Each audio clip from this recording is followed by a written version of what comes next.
مولانا صاحب کے بیانات کے لیے ابھی اس چینل کو سبسکرائب کیجیے۔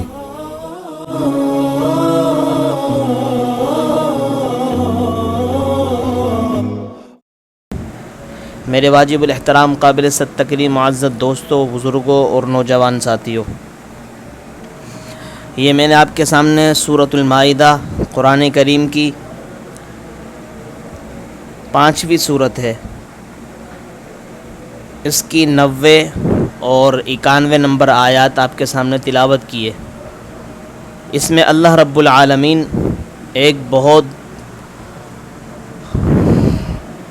بڑی چیز ہے جس کو شراب کہا جاتا ہے، اس کے حوالے سے مسلمانوں کو ایک درس دے رہے ہیں، سبق دے رہے ہیں، کیونکہ خاص طور پر مسلمانوں میں ایک نوجوان طبقہ اور ایک جوان العمر طبقہ وہ کرتا کیا ہے، وہ اس شراب نوشی کو بہت زیادہ آسان اور کم تر اور ایک معمولی چیز سمجھتا ہے، حالانکہ یہ اتنا بڑا گناہ اور اتنا بڑا جرم ہے کہ جو ناقابل معافی ہے۔ اللہ کے حبیب صلی اللہ علیہ وسلم نے اس جرم کے حوالے سے، اس شراب کے حوالے سے فرمایا ہے، اللہ کے حبیب نے، کہ جو بندہ صرف شراب کا ایک گھونٹ یا ایک قطرہ پی لیتا ہے تو 40 دن تک اس کی نماز قبول نہیں ہوتی اللہ کے ہاں۔ نماز ادا تو ہو جاتی ہے لیکن ثواب کچھ نہیں ملتا۔ وہ اس کی مثال آپ کو یہ سمجھاتا ہوں کہ ایک آدمی پورے 30 مہینے کام کرے، 30 مہینے کام کرنے کے بعد اس کا سیٹ اس کو لال جھنڈی دکھا دے۔ کون سی جھنڈی دکھا دے؟ لال جھنڈی دکھا دے۔ وہ کیا کہے کہ بھئی آپ کو اس مہینے کی تنخواہ نہیں ملنی۔ سیٹ کہے گا اس مہینے کی آپ کو تنخواہ نہیں ملے گی، البتہ اگلے مہینے آپ آتے رہنا، آپ کو جاب سے نہیں نکالیں گے ہم، لیکن آپ نے کیا کرنا ہے، اس مہینے آپ کو تنخواہ نہیں ملے گی۔ اسی طرح مسلمان جو نماز پڑھ رہا ہو، پورے مہینے نماز پڑھے لیکن شراب پی کر پڑھے، تو اس شراب کے پینے کی وجہ سے جو اس نے نمازیں پڑھی ہیں وہ اللہ کے ہاں قبول نہیں ہوں گی، مطلب اس کو اجر کچھ نہیں ملنے والا، ادا تو ہو جائیں گی، آئندہ اگر یہ شراب نہیں پیے گا پھر بھی نماز پڑھتا رہے گا تو تب تو جا کے اس کو اجر ملے گا، لیکن ان 40 دنوں کے اندر اس کو اجر ملنے والا کوئی نہیں۔ ایک گھونٹ اتنا خطرناک ہے شراب کا، تو اندازہ لگاؤ جن کا ڈیلی کا معاملہ ہو، ان کا ڈیلی کا معمول ہو، جو روز مرہ جب تک شراب کی بوتل نہ پیے اس وقت تک وہ سوتے نہیں ہیں، نیند نہیں آتی، اپنے دوست احباب کے اندر گیدرنگ میں مزہ نہیں آتا، تو ایسے احباب کے حوالے سے ہم کیا کریں، کیسی فکر رکھیں، کیسی سوچ رکھیں، کس طرح ہم ان کو سمجھائیں۔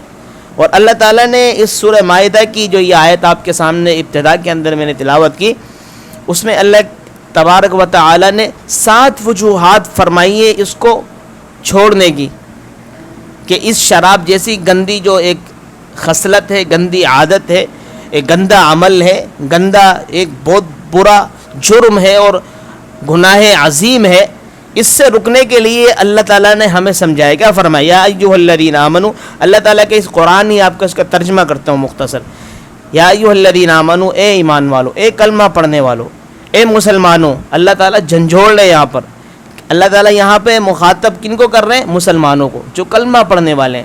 کافر تو یہاں مخاطب ہی نہیں ہے، مسلمان مخاطب ہے۔ فرما رہے ہیں مسلمانوں، اے کلمہ پڑھنے والو، چاہے تم نماز نہیں پڑھتے، چاہے تم قرآن کی تلاوت نہیں کرتے، لیکن کلمہ تو پڑھا ہے نا نبی کا۔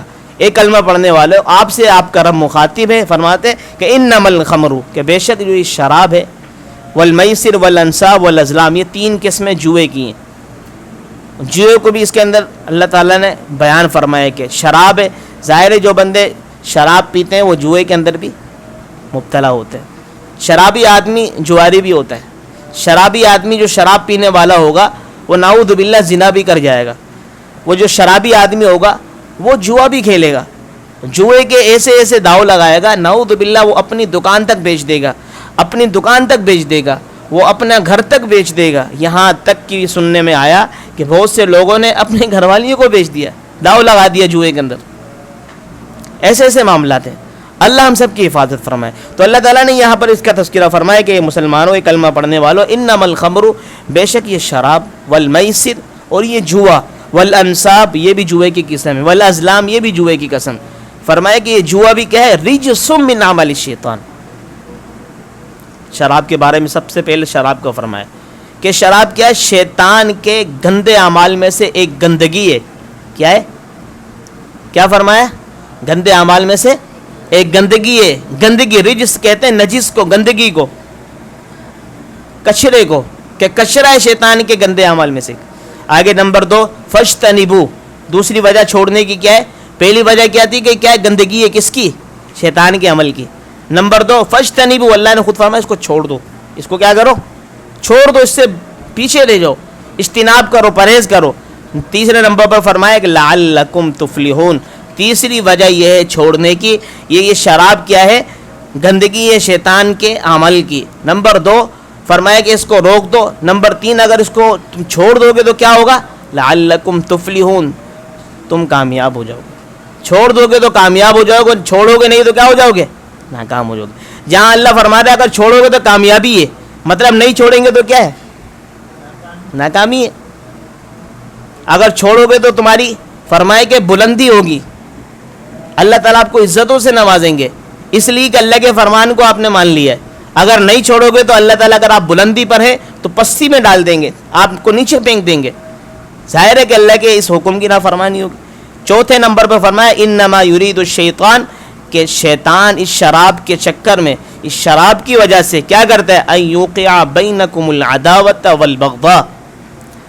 اللہ فرما رہے کہ شیطان کیا کرتا ہے اس شراب کی وجہ سے شراب میں مبتلا کر کے شراب نوشی کے اندر ڈال کر شراب کی عادت میں آپ کو مبتلا کر کے کیا کرتا ہے شیطان آپ کے درمیان میں جو محبت ہے بھائی چارگی ہے اخوت ہے ہمدردی ہے ایثار ہے یہ تمام تر جذبات ہے سب کو مجروح کر دیتا ہے.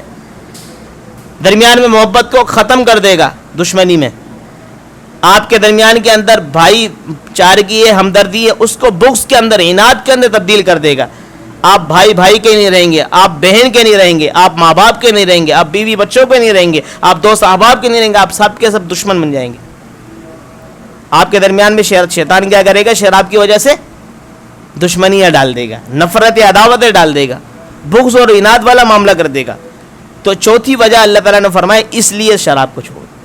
پانچویں وجہ کیا ہے وَيَصُدَّكُمْ عَنْ ذِكْرِ اللَّهِ کیا آپ نمازی ہیں کبھی نماز پڑھ لیتے ہیں کبھی تبلیغ میں چلے جاتے ہیں کبھی لوگوں کی کوئی بات محفل میں سن لیتے ہیں کبھی لوگوں کے ساتھ کہیں خیر خواہی والا معاملہ کر لیتے ہیں یہ سارے کے سارے معاملات کرتے ہو نماز بھی پڑھتے ہو کبھی کبھار. تو اگر شراب پینے کے عادی ہو آپ تو وَيَصُدَّكُمْ عَنْ ذِكْرِ اللَّهِ شراب کی وجہ سے یہ شیطان تمہیں نماز سے بھی روک دے گا. شیطان تمہیں کیا کر دے گا نماز سے بھی روک دے گا شراب میں مبتلا کر کے. اس لیے کہ پہلے تم نمازی تھے لیکن شیطان نے جب تمہیں شراب میں مبتلا کر دیا شراب پی کر تم نشے کے عالم میں ہو گئے تمہیں نماز کا پتہ ہی نہ چلا نماز کا وقت گزر گیا آپ اپنے شراب میں دھند رہے. چھٹے نمبر پہ فرمایا وعن الصلاۃ عن ذکر اللہ پہلے کہ اللہ کے ذکر سے آپ کو دور کرے گا یعنی قرآن بھی مراد لیا جائے اللہ اپنے قرآن سے اللہ کے قرآن سے یہ شیطان دور کر دے گا اس شراب کی وجہ سے. اور چھٹے نمبر پہ فرمایا نماز سے بھی دور کر دے گا. اور آخری جو وجہ اس کے دور رہنے کی اللہ تعالیٰ نے فرمائی اس لیے کہ فَهَلْ أَنْتُمْ مُنْتَهُونَ مفسرین فرما رہے اس لیے کہ اللہ تعالیٰ فرما رہے کیا اب بھی تم باز نہیں آؤ گے. اللہ کیا فرما رہے کہ اب بھی تم باز نہیں آؤ گے. اب یہ 6-7 وجوہات بتلاتی ہیں شراب سے دور رہنے کی. نمبر 1 شیطان کے اعمال جو گندے ہیں ان میں سے ایک گندگی ہے. نمبر 2 اللہ نے فرمایا فجتنبو اس سے رک جاؤ. نمبر 3 لعلکم تفلحون تاکہ تم کامیاب ہو جاؤ. نمبر 4 انما یرید الشیطان ان یوقع بینکم العداوۃ والبغضاء فی الخمر والمیسر. نمبر 4 فرمایا کہ یہ شیطان تمہارے درمیان کے اندر کیا کرے گا بتاؤ بھائی بغض اور نفرت پھیلا دے گا اس شراب کے ذریعے سے شراب کی وجہ سے. نمبر 5 کیا فرمایا اللہ تعالیٰ نے کیا فرمایا یہ فرمایا کہ اس کو چھوڑنے کی وجہ کیا ہے وَيَصُدَّكُمْ عَنْ ذِكْرِ اللَّهِ شراب کو اس لیے چھوڑ دو کہ شیطان شراب میں مبتلا کر کے تمہیں اللہ کے ذکر سے دور کر دے گا. چھٹی وجہ کیا فرمائی وَعَنِ الصَّلَاةِ اور نماز سے بھی دور کر دے گا. اور 7ویں وجہ کیا بتلائی کہ فہل انتم منتہون، اب بھی تم شراب سے باز نہیں آؤ گے، اب بھی تم جوئے سے باز نہیں آؤ گے. بس اس لیے میرے عزیزو اللہ تعالیٰ سے دعا ہم نے یہ کرنی کہ اللہ تعالیٰ ہمیں اس سے بچے ہوئے اور اللہ تعالیٰ مزید بچا کے رکھے، اور ساتھ ساتھ میں فرمایا کہ اللہ رب العالمین بچا کے بھی رکھے اور دوسرے جو لوگ اس میں مبتلا ہیں ان سے بھی دور رکھے. اگر ہو سکے تو کوئی مسلمان جس کے اندر اتنی ہمت ہے، اتنا دم خم ہے کہ کسی کو سمجھا سکتا ہے، صلاحیت رکھتا ہے، تو وہ سمجھائے. اگر سمجھانے کی صلاحیت نہیں رکھتا تو ایسے لوگوں سے دور ہو جائے، ورنہ وہ بھی مبتلا ہو جائے گا ماحول میں پڑھ کر. اللہ تعالیٰ سے دعا ہے اللہ رب العالمین ہمیں ان باتوں پر عمل کرنے کی توفیق عطا فرمائے. وما علینا الا البلاغ.